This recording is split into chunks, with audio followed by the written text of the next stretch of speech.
നമസ്കാരം. അതീവ ദയനീയവും ഭീകരവുമാണ് മുണ്ടക്കൈ പ്രദേശത്തു നിന്നുള്ള ദൃശ്യങ്ങൾ. ഈ രക്ഷാപ്രവർത്തകർ സത്യം പറഞ്ഞാൽ സ്വന്തം ജീവൻ പണയം വെച്ചാണ് പലപ്പോഴും രക്ഷാപ്രവർത്തനത്തിനായി ഇറങ്ങിത്തിരിച്ചിരിക്കുന്നത്. കാരണം അവർക്കും അപകടങ്ങൾ സംഭവിക്കാം, ചെളിയിൽ പുതഞ്ഞു പോകാം, വീടുകളുടെയും കെട്ടിടങ്ങളുടെയും അവശിഷ്ടങ്ങൾ അതിൽ ചവിട്ടി കാലുകൾ മുറിയാം, മറിഞ്ഞു വീഴാം, അങ്ങനെ എന്തു വേണമെങ്കിലും സംഭവിക്കാവുന്ന അവസ്ഥയിലാണ് രക്ഷാപ്രവർത്തകർ ഈ ദൗത്യവുമായി മുമ്പോട്ട് പോകുന്നത്.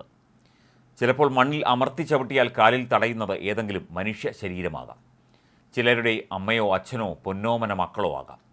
ശ്വാസം നിലച്ചതുപോലെയുള്ള ഏങ്ങലടികളായിരുന്നു മുണ്ടക്കൈയിൽ കേട്ടത്. വീടുകളില്ല, കടകളില്ല, റോഡില്ല, സമ്പാദ്യങ്ങളൊന്നുമില്ല.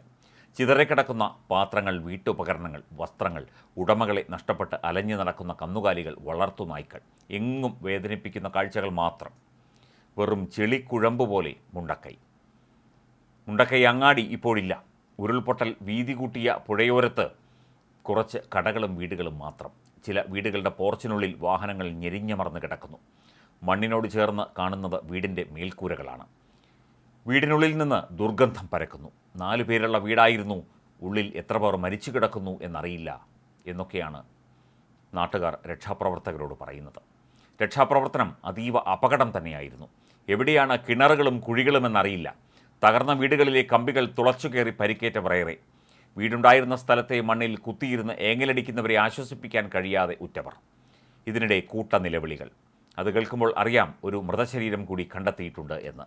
ചെളിയിൽ പുതഞ്ഞ ആ ശരീരത്തെ ഇത്തിരി വെള്ളത്തിൽ വൃത്തിയാക്കി തുണിയിൽ പൊതിഞ്ഞ് മലയിറക്കുകയാണ് ഈ രക്ഷാപ്രവർത്തകർ. ഒരു തുള്ളി വെള്ളം കിട്ടണമെങ്കിൽ താൽക്കാലിക മരപ്പാലം വഴി മറുകരയെത്തണം.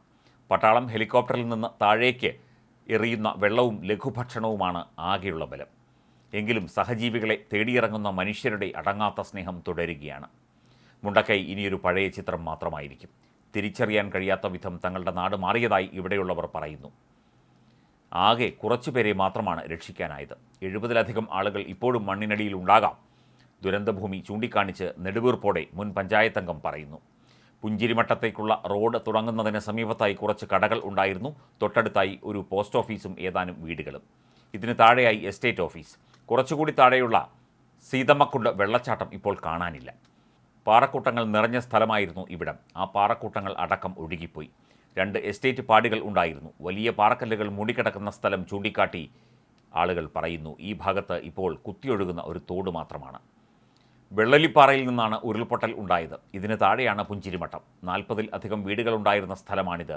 മുഴുവൻ വീടുകളും അപ്രത്യക്ഷമായി. ദുരന്തഭൂമിയിൽ നിന്നുള്ള ചിത്രങ്ങളുടെ പരിച്ഛേദങ്ങൾ. സത്യം പറഞ്ഞാൽ ഹൃദയം തകർന്നു പോകുന്ന കാഴ്ചകൾ. ഒന്നുമില്ല, എങ്ങും ആരുമില്ല. ആരൊക്കെ മണ്ണിനടിയിലുണ്ട്, ആരൊക്കെ ഒഴുകിപ്പോയി, ആരൊക്കെ ജീവനോടെയുണ്ട്, ആരൊക്കെ ക്യാമ്പുകളിൽ കഴിയുന്നു, ആരൊക്കെ ആശുപത്രികളിൽ കഴിയുന്നു. അതിനെക്കുറിച്ചൊന്നും ഒരു വ്യക്തമായ ചിത്രമില്ല. കാരണം അവിടെ ഒരാളുണ്ടായിരുന്നു എന്ന് പറയുന്നതല്ലാതെ അവിടെ ഒരു വീട് പോലുമില്ല, ഒന്നുമില്ല. ശൂന്യമായി കിടക്കുന്ന പ്രദേശങ്ങൾ. ഇതാണ് മുണ്ടക്കൈയുടെ ഒരു നേർചിത്രം, നെഞ്ചു തകരുന്ന നേർചിത്രം.